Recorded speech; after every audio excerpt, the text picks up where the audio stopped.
하루를 여는 지혜를 찾아주신 여러분들 반갑습니다. 오늘은 어니스트 해밍웨이의 지혜로 하루를 열려고 합니다.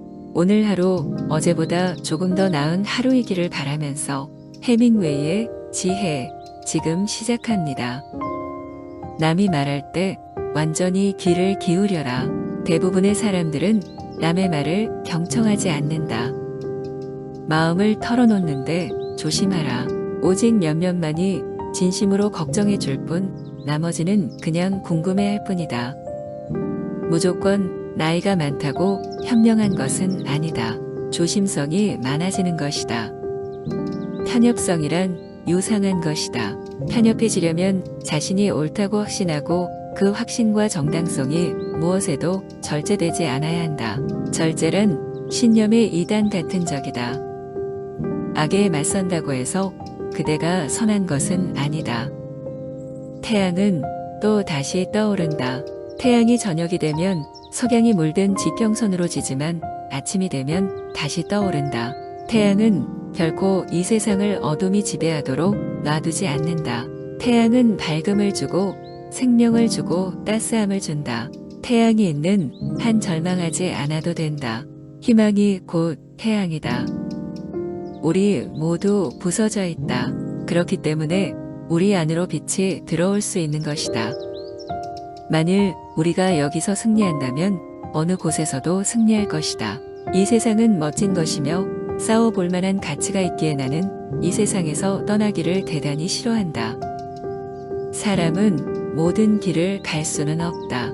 성공은 한 분야에서 얻어야 하며 우리 직업은 오직 하나의 인생을 목표로 삼아야 하고 다른 모든 것은 그 목표에 종속되어야 한다. 나는 일을 어중간하게 하는 것을 싫어한다. 그것이 옳으면 대담하게 하여라. 그것이 그르면 하지 말고 버려라. 이상을 가지고 산다는 것은 성공적인 삶이다. 사람을 단련시키는 것은 사람이 행하는 일들이 아니라 하고자 하는 그 의지이다. 글도 그렇고 인생도 그렇다. 모든 것은 수십, 수백 번 고쳐 쓰는 것이다. 인간이 죽을지는 모르지만 패배하지는 않는다.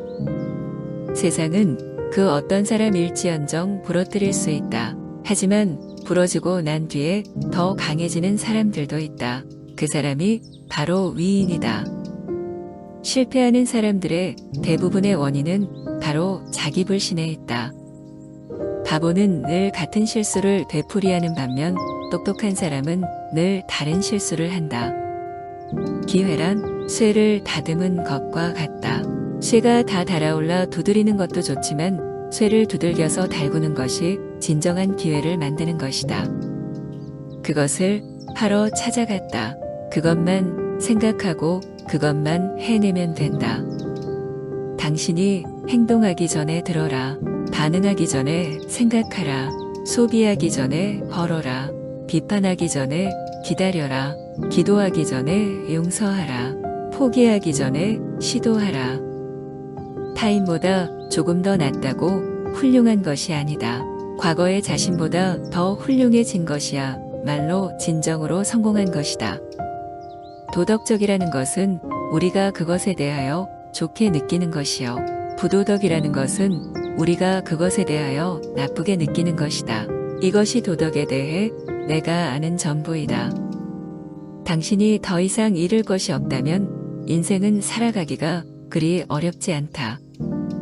지금 없는 것에 대해 생각할 때가 아니다. 지금 있는 것으로 무엇을 할 수 있을까 생각할 때이다.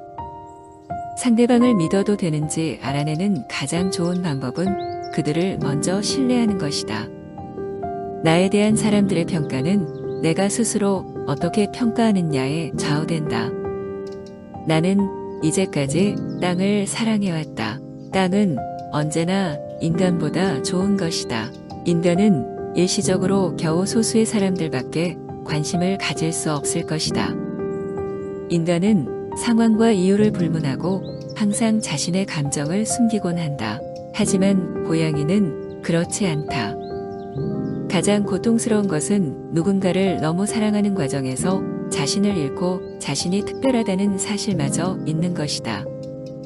겁을 먹는 것과 까닭 없이 불안한 두려움은 확실히 구별되는 것이지만 대부분은 단지 상상력의 기능을 한때 중단시키는 능력의 결여로 보면 된다. 재미로 하는 것들을 그만둔다면 그냥 죽는 게 낫다. 내가 알기로는 지적인 사람들에게 있어서 행복이란 가장 드문 것이다. 책만큼 충성스러운 친구는 없다. 당신이 해야 할 일은 하나의 진실된 문장을 쓰는 것입니다. 당신이 가장 진실한 문장을 쓰십시오. 글을 쓴다는 것은 별게 아니다. 그냥 타자기 앞에 앉아 피를 흘리면 된다. 모든 초안, 초고는 쓰레기이다. 진정한 작가에게 매 작품은 성취감을 넘어 무언가를 다시 시도하는 새로운 시작이어야 합니다. 그는 언제나 자신이 이루지 못한 혹은 다른 이들이 시도했으나 실패한 무언가에 도전해야 합니다. 그러고 나면 때때로 큰 행운이 따르는 성공을 거두게 될 것입니다. 이것도 기억하라. 모든 유치한 작가들은 이야기와 연애를 하고 있다는 것을. 작가가 관찰을 멈추면 끝장난 거죠.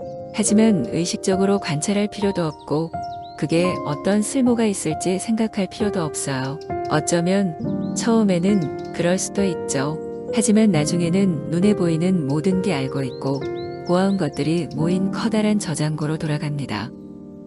정의와 불의에 대한 의식이 없는 작가는 소설을 쓰기보다는 영재학교 졸업 앨범이나 편집하는 게 나을 것이다. 좋은 작가의 가장 핵심적 재능은 충격 방지 처리가 된 헛소리 감지기를 내장하는 것이다. 그게 작가의 레이더이며 모든 위대한 작가는 그걸 가지고 있었다. 내가 말하고 싶은 요점은 나는 작품을 실제로 일어났던 것처럼 보이게 쓰고 싶다는 거야. 그런데 내가 그것에 성공을 하면 그 찌르기 좋아하는 사람들은 그게 모두 다 기교 부린 보고서일 뿐이라고 말들을 하지. 나는 무기여 자리거라의 모든 사건을 아마서너 개를 빼고는 단어조차도 모두 만들어낸 셈이야. 제일 좋은 부분들은 물론 다 순수 창작이지 태양이 다시 뜬데도 95%는 물론 나의 상상이고 만일 우리가 스스로 실수를 인정하고 그것을 은폐하려고 하지 않는다면 전체주의자가 되지 않고도 모든 전쟁을 수행할 수 있다. 군사적인 것이든 정치적인 것이든 육군의 잘못이든 해군의 잘못이든 잘못된 방식에 오랫동안 젖어 있었다고 해서 그 잘못된 방식을 되풀이하는 대신 승리자에게서 배우려고 들기만 한다면 말이다.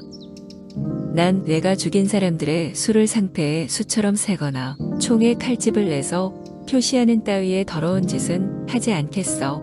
내겐 셈을 하지 않을 권리가 있고 그들을 잊을 권리가 있다. 그가 이 전쟁에서 싸우고 있는 이유는 그가 사랑한 나라에서 시작된 전쟁이기 때문이었다. 또한 그는 공화국을 믿었다. 그리고 그것이 패배한다면 그것을 믿는 모든 사람들의 삶은 견디기 힘들어질 것이었다.